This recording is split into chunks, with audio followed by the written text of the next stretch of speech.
Welcome back. Long time no see. So, it's been a while, but here we are again. We're back to the Napoleon series by Epic History TV. The film is not that far away. As I'm recording this, September 2023, the new Napoleon film by Ridley Scott will be out in just a short few months, and I'm really looking forward to that. But I have to finish this Epic History series TV.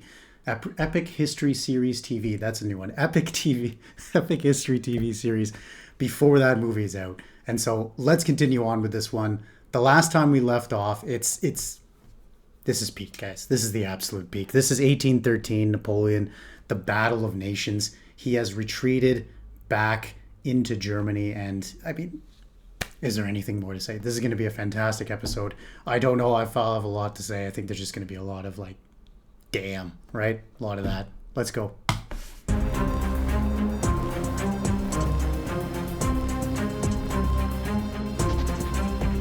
Hair stand empires.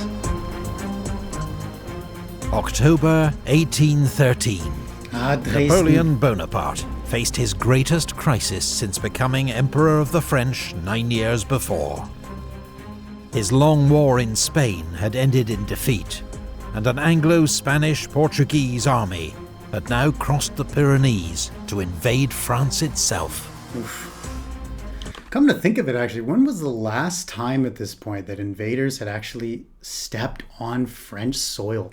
Like, it had been, the Revolution, 1793? Had it been 20 years, right? Since the first coalition? When was the last time that foreign troops had landed on French soil? I'm actually very curious for that one. If this was the first time of the century, perhaps. In Germany, the Kingdom of Bavaria had switched sides and joined the Sixth Coalition against France. While in Saxony, Napoleon faced four armies converging on him from all directions. And Bernadotte, his former general, too.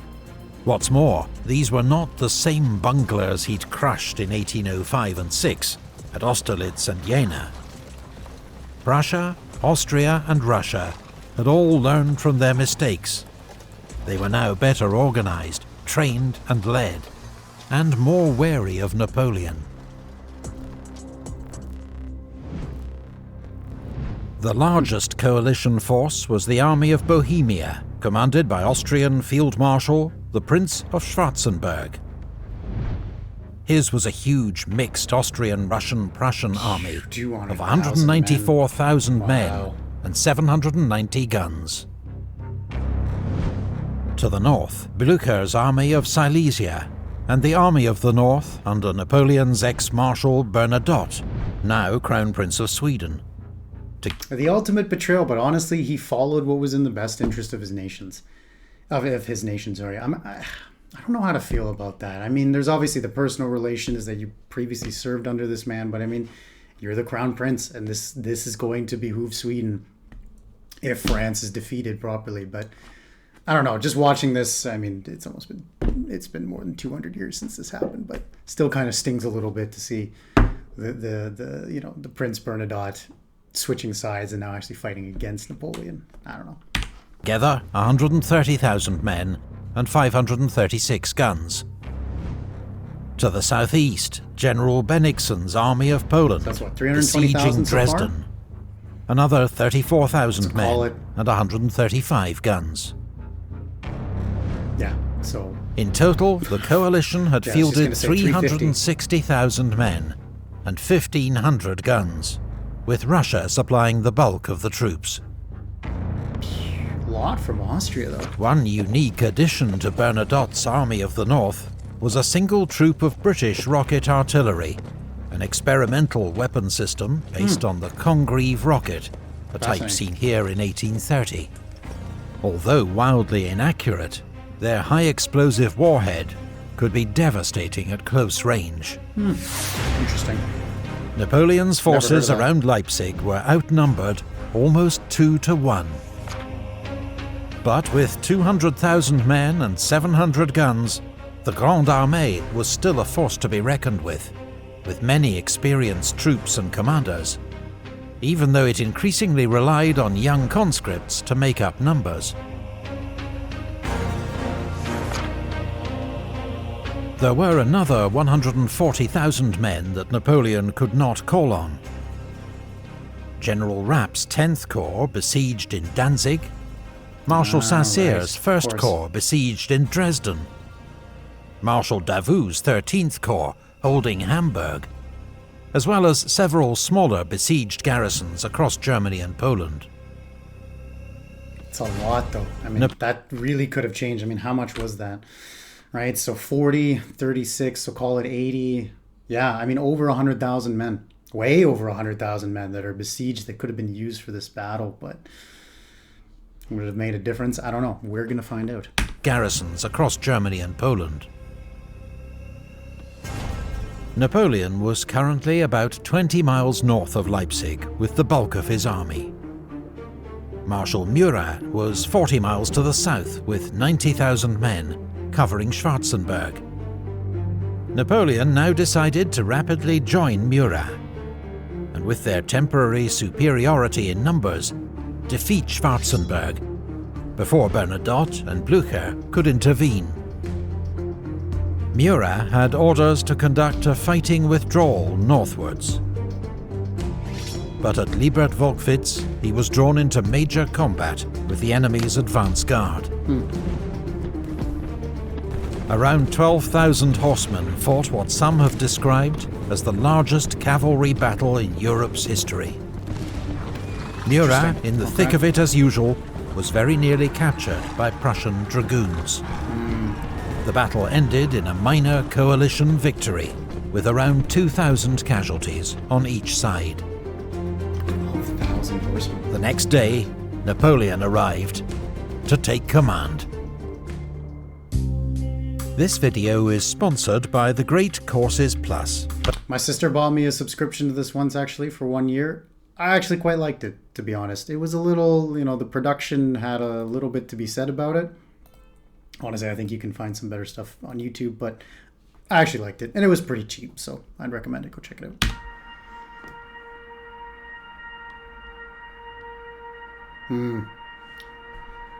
Must have won or all be dead. Boding. Very foreboding. Battle of Leipzig. By the 16th of October, Napoleon had concentrated most of his forces south of Leipzig. Field Marshal Schwarzenberg, meanwhile, against Russian advice, had deployed his army on either side of the Pleiße River, which would hinder his movements throughout the battle. So why did he do that? Napoleon had entrusted the northern sector to Marshal Ney, with orders to keep an eye out for Blücher and Bernadotte. One thing I want to just comment on is that as we've progressed along through this series together, is that look at the scale of this, right? You have Leipzig, just a small little part here, the city of Leipzig, and obviously it's not as big as it is today. This was over 200 years ago, but right, look at the towns that are they're stretched back as far as Fuchshain, right, and Großponza, right? Like these are whole other cities, right?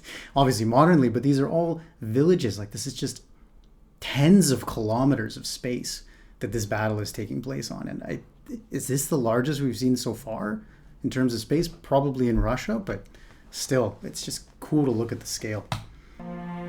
But Napoleon didn't expect them for at least another day, and so Ney had orders to transfer most of his troops south for the attack on Schwarzenberg.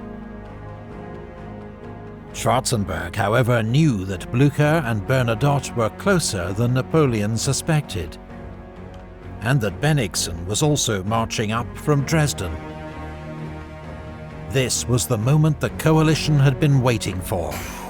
All their armies converging on Napoleon, with overwhelming superiority in numbers. Yep. However, the coalition's headquarters were nothing like Napoleon's, where one man's will decided all. Schwarzenberg had to attempt to coordinate the actions of 3 large armies from 3 separate states.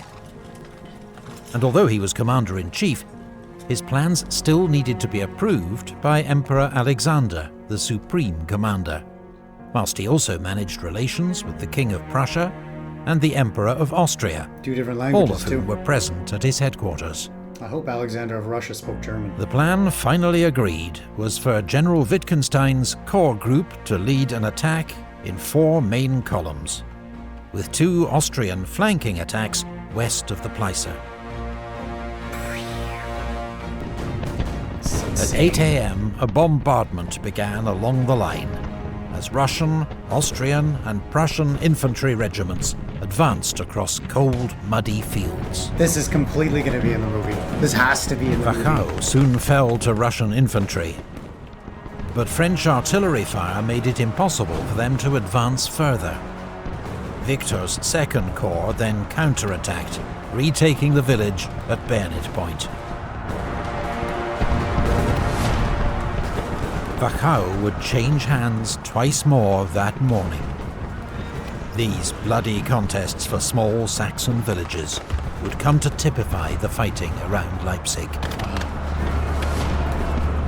At Markkleeberg, Kleist's Prussian 2nd Corps drove out the Polish defenders after bitter fighting, while on the left bank of the Pleiße, Merveldt's Austrian 2nd Corps struggled across broken ground to attack well-defended villages.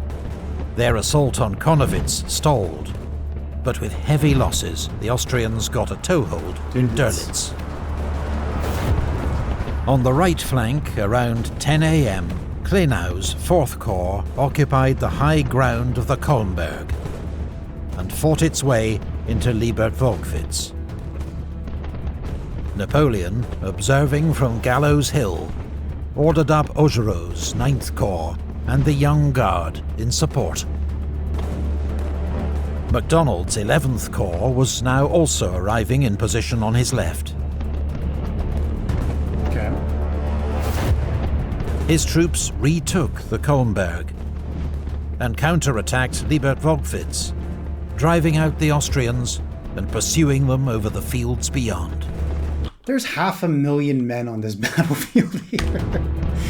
My The God. advance was only halted when Russian Cossacks were sighted on their open left flank, Uh-oh. a warning that Bennigsen's army was not far off. Send up the 2nd Corps, the 5th? The coalition offensive was going nowhere, with most of its modest gains lost to French counterattacks. But there was one sector where the coalition had more success that morning. Interesting. General Goulay's Austrian 3rd Corps, with orders to threaten Napoleon's line of retreat, advanced over marshy ground towards Lindenau. Clever. Ney had to divert Bertrand's 4th Corps to reinforce the village and ensure the road to France was kept open. Napoleon was waiting for Ney's reinforcements before launching his attack on Schwarzenberg. But now, 4th Corps was tied down at Lindenau, and there was more bad news from Ney. Blücher's army of Silesia was approaching from the northwest. Marmont's 6th Corps had to turn about to keep the Prussians at bay. Heavy fighting broke out around Möckern, the village itself held by elite French Marines, while Dąbrowski's Polish division clung on to Wiedrich under attack from an entire Russian corps. This was a nasty surprise for Napoleon, who'd thought Blücher was still a day's march away. But the old Prussian general, hearing cannon fire to the south, had urged his men on and into the attack. Blücher intended to draw as many French troops onto himself as possible to assist Schwarzenberg's army of Bohemia. His actions and the bloody fight for Möckern may just have saved the coalition from defeat. Wow. Okay.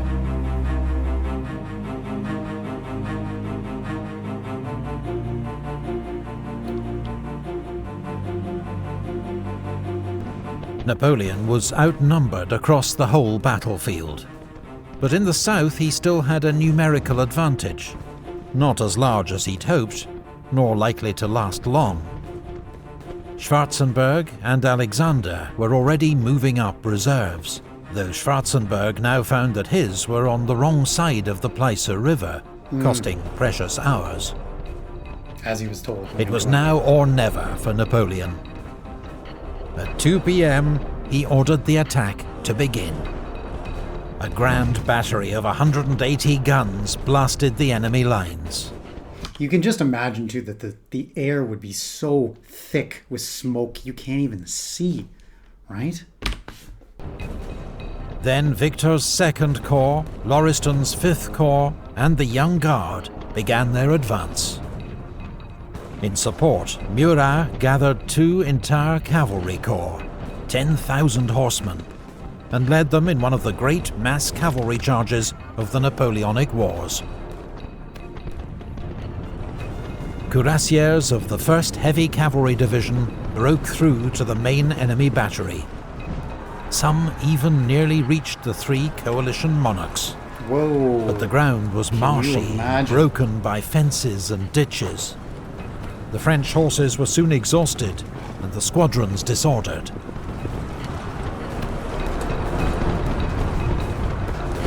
Austrian cuirassiers and Russian Guard cavalry were coming up from the south. When these fresh Allied cavalry reserves charged the French, a great melee ensued. But the French were eventually driven back to their start line.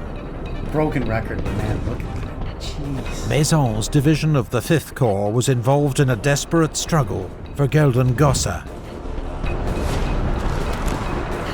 The fighting swept back and forth through the village, the streets filling with dead and wounded from both sides. But as Russian and Prussian Guard regiments arrived to reinforce the village, the French were forced to fall back. Unimaginable. Around 4 p.m, the Austrian Reserve Corps finally arrived and renewed the assault on Markkleeberg, one of the morning's objectives, which was finally secured. By 5 p.m, it was clear that Napoleon didn't have enough reserves to force a decisive outcome in the south. To the north, Meukern was being stubbornly held by French Marines with lethal close-range artillery support.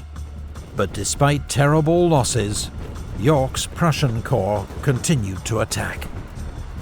Marshal Marmont himself was wounded twice, but remained in command. Finally, a brilliant charge by Prussian hussars triggered a French rout. Meukern fell as Marmont's corps streamed back towards Leipzig. They've reached the city gates, so to say. As dusk fell around 6 p.m, fighting died out across the battlefield. It's been fighting for almost 12 hours. The first day of the battle had cost the French an estimated 25,000 casualties. The coalition, at least 30,000. Napoleon had come close, but failed. 55,000 stories that come to an end in one day, right? In one single day. And these aren't even the worst losses that we've seen throughout this series, right? I mean, Epic History TV, is also working on a World War II series.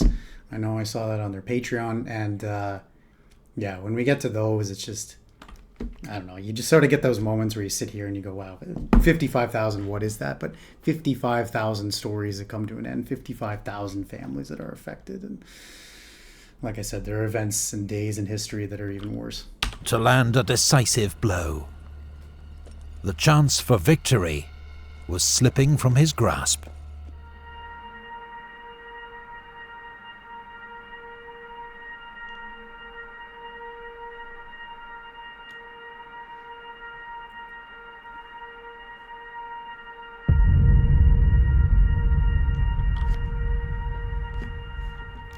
Sunday the 17th of October brought a lull, with both armies exhausted by the previous day's fighting. Napoleon needed to rest his troops and resupply them with ammunition, which was running dangerously low. He also sent a message to his father-in-law, Emperor Francis I, suggesting an armistice and finally offering concessions. But the Allies were no longer interested. Yep. They knew time was on their side. The only major combat that day occurred in the north, where Blücher continued to attack. Russian infantry stormed Eutrich and Gorlice. Russian hussars charged and routed part of Arrighi's 3rd Cavalry Corps. That day, Napoleon received 14,000 reinforcements when Reynier's French Saxon 7th Corps arrived from the northeast. But the same day, the coalition received more than 100,000 reinforcements, as their armies continued to converge on Leipzig. Oh boy. Colorado's Austrian 1st Corps. Oh boy. Bennigsen's Army of Poland. Oh god. And Bernadotte's Army of the North. Oh, it's over, isn't it? Though the latter was widely criticised for his leisurely march to the battlefield.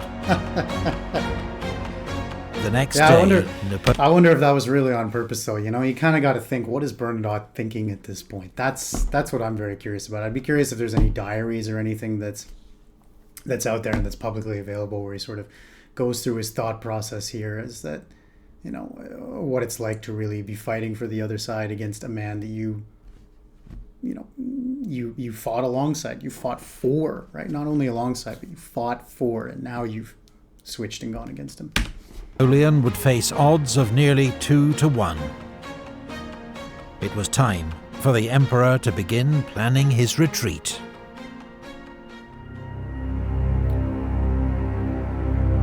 Yeah. Scarcely been seen in the history of the world to this point. It wouldn't be till 100 years later that this would be broken. The size of these scales, battles such as in World War I. On Monday morning, the sun shone across 40 square miles of battlefield, on which nearly 500,000 troops and 2,000 cannon were assembled. Soldiers from France, Germany, Russia, Austria, Poland, Italy, Sweden, the Netherlands, and even Britain. This was truly the Battle of the Nations. This was a battle of the continent. In preparation for his withdrawal, Napoleon pulled back his forces into a tighter defensive perimeter and ordered Bertrand's 4th Corps to march west to secure the army's line of retreat. 2 divisions of the Young Guard under Marshal Mortier took their place at Lindenau. Schwarzenberg, meanwhile, planned to close the net on Napoleon with 6 converging attacks. Fighting in the south began around 8 a.m. The Austrians took Dörlitz, but Marshal Oudinot led a counterattack at the head of a Young Guard division and drove them out again.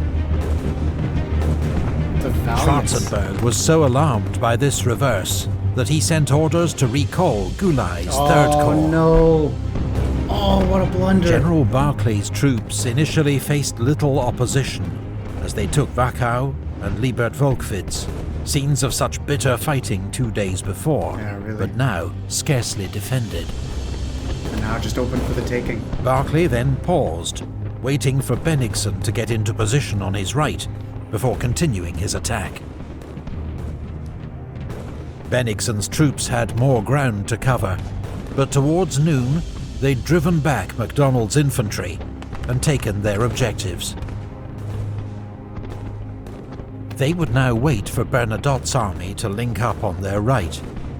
But the Army of the North was again making slow progress, for which many again blamed its commander, who seemed exceedingly cautious about facing his old master in battle. Same as I said. Blücher, in contrast, did not hesitate to launch Russian infantry against Leipzig's northern defences, though their attack failed with heavy losses.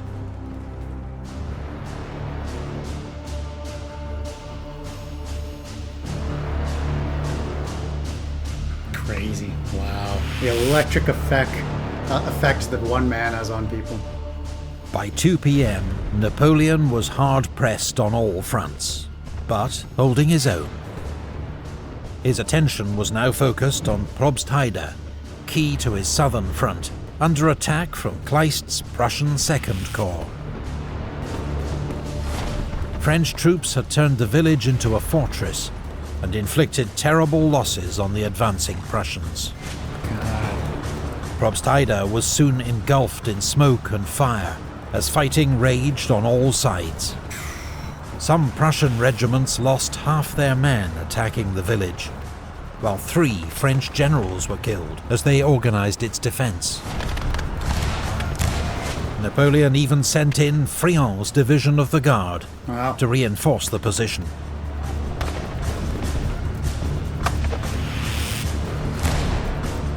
To the north, Bernadotte's army was finally joining the battle in earnest. Marmont had assembled 137 guns around Schönefeld, which poured fire into the Russian ranks. In response, Bernadotte massed 200 guns of his own. The fields were soon strewn with the dead and wounded, as the sheer weight of fire made it impossible for either side to advance. Trying to organize that amount of chaos too. Imagine being a division commander or a regimental commander, right? Section commander even, or I don't know what it would be then, a corps commander, sorry, apologies. And trying to organize all this chaos like, around 3 p.m., von Bülow's Prussian Corps, supported by Austrian Jaegers and its small British rocket detachment, attacked Paunsdorf. Reynier's 7th Corps could not withstand the onslaught. Nope. An hour later, around 3,000 Saxon soldiers rushed over to the enemy and surrendered. The Saxons were deeply disillusioned with their French allies. Their main wish now was for a quick end to a war that had ravaged their homeland for many months. Yeah, and just to survive. The hole in the line created by the Saxons' defection was soon plugged by Guard cavalry. I don't even blame them. But the coalition juggernaut could not be stopped. Towards dusk, under relentless Russian pressure, Marmont abandoned the burning ruins of Schönefeld, while the Prussians took Sellerhausen. God, it's being pushed and pushed and pushed. In the south, Probstheide still held. Remember, we started it, right, with roughly around here, right? Liebert Volkwitz was defended. Magdeburg, Wachau, and all of these were defended. Now they're just holding on to the very surrounding villages on the outside of the city. And in the north, the situation was city. Grim for Napoleon. This is very grim. Very, very grim. The third day's fighting cost both sides another 25,000 casualties. Napoleon's army was exhausted, outnumbered, virtually encircled, and critically low on ammunition. Finally, the Emperor gave the order to retreat. Now to do this.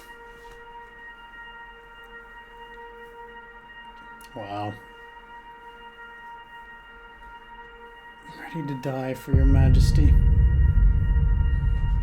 How do you organize a retreat like this? Overnight, under cover of darkness and early morning fog, the French army withdrew behind Leipzig's walls, and at 4 a.m. began its retreat west, crossing the single bridge over the Elster River that led back to France. There'd been time and materials to build extra bridges, but in what would prove a serious oversight, no one had given the necessary orders.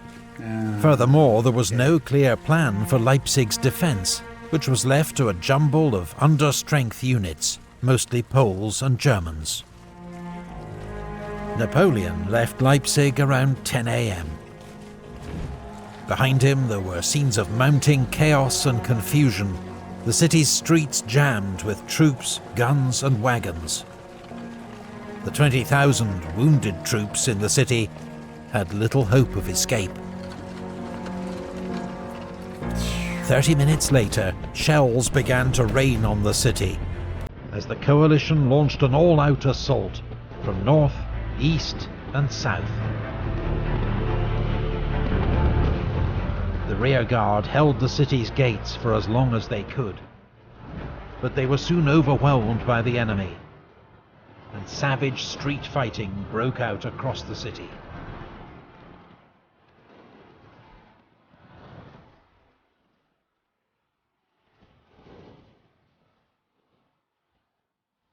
A barge packed with gunpowder had been moored beneath the Elster Bridge, so that it could be quickly destroyed after the rearguard crossed. Around 2 p.m, a corporal lit the fuse when he saw Russian soldiers on the far bank, even though the bridge was still packed with troops, wagons and horses. No.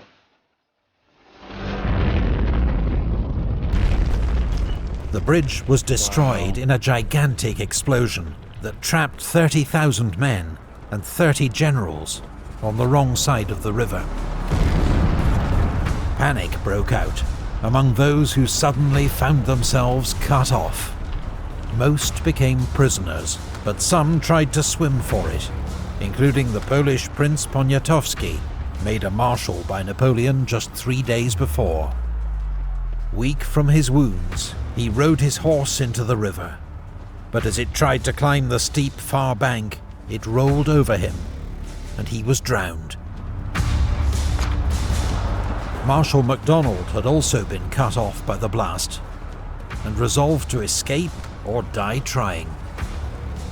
He found a place where engineers had cut down 2 trees as a makeshift bridge, and made his attempt. And there I was, 1 foot on either trunk and the abyss below me. A high wind was blowing. I was wearing a large cloak, and fearing that someone would grab at it, I got rid of it. I was already 3/4 of the way across when some men decided to follow me. Their unsteady feet caused the trunks to shake, and I fell into the water. Fortunately, I could touch the bottom, but the bank was steep, the soil loose and slippery. Some of the enemy's skirmishers came up. They fired at me point blank and missed me, and some of our men who happened to be nearby drove them off and helped me out. I was wet from head to foot, breathless and sweating heavily from my efforts. Marshal Marmont, who had got across early in the day, gave me a horse. I wanted dry clothes more, but they were not to be had.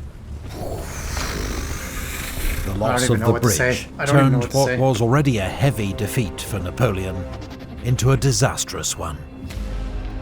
Later that day, the 3 Allied monarchs met in the centre of Leipzig to celebrate their great victory. Yeah. It had come at enormous cost. Exact numbers are impossible to establish, but in 4 days' fighting, the coalition armies suffered at least 52,000 casualties. Napoleon, who could less afford such losses, came off worse. 47,000 killed and wounded, 35,000 taken prisoner, 325 guns lost. More men were killed and wounded at Leipzig than in any European battle before the First World War. Wow. Sir George Jackson, the British ambassador to Austria, rode over the battlefield with Metternich, the Austrian foreign minister, 2 days later. "A more revolting and sickening spectacle I never beheld," he wrote. "Scarcely could we move forward a step without passing over the dead body of some poor fellow, gashed with wounds and clotted with blood, another perhaps without an arm or a leg, here and there a headless trunk, or a head only, which caused our horses to stumble or start aside. It made one's blood run cold to glance upon the upturned faces of the dead. We got over this field of glory as quickly as we could." Yeah, I mean, yeah, what is there even to say? What can even be said? Yeah.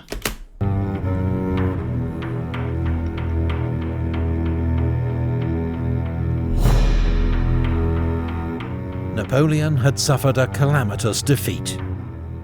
He had lost the battle for Germany. His domination of Europe appeared at an end. With 80,000 survivors, he began a fighting retreat to the French border. There was now no chance of rescue for the 100,000 men trapped in garrisons across Germany and Poland, though some would hold out for another 5 months. Marshal Murat took his leave of the Emperor, assuring him of his loyalty, but secretly planning to cut a deal with the Allies to save his throne in Naples. Of course. It was the last time the 2 men saw each other.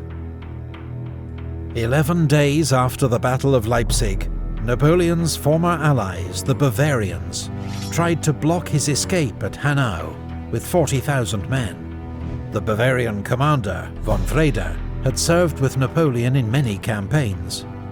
But on seeing his deployment for battle, Napoleon remarked, "I made him a count, but I couldn't make him a general." The French emperor then ordered the Imperial Guard to lead an attack that forced the enemy to fall back in disarray.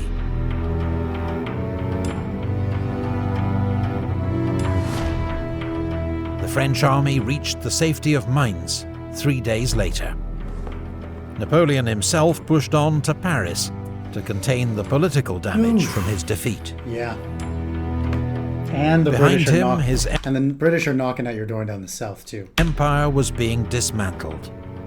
Piece On the by 4th piece. of November, the coalition announced the dissolution of the Confederation of the Rhine, several of its former members now joining the war against France. In the Illyrian provinces, local revolts, Austrian invasion, and British naval support brought an end to French rule. In North Italy, Eugene was retreating steadily before the advance of von Hiller's Austrian army. While in Hamburg, Marshal Davout, with 34,000 troops, would soon be cut off and under siege. Napoleon's situation was desperate. But in the next campaign, fought for France itself, Endgame. Napoleon would prove that he was still the master of war.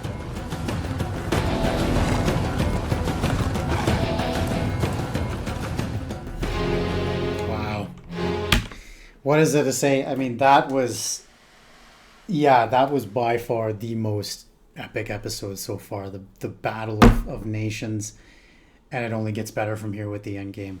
This series is slowly, actually rather quickly, if I might say, coming to a close. Thank you so much for joining me on this one.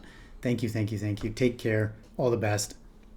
Come back for the next one. Leave a comment down below. Let me know what you thought. Thank you again. I really, really appreciate it. Take care. See you in the next one.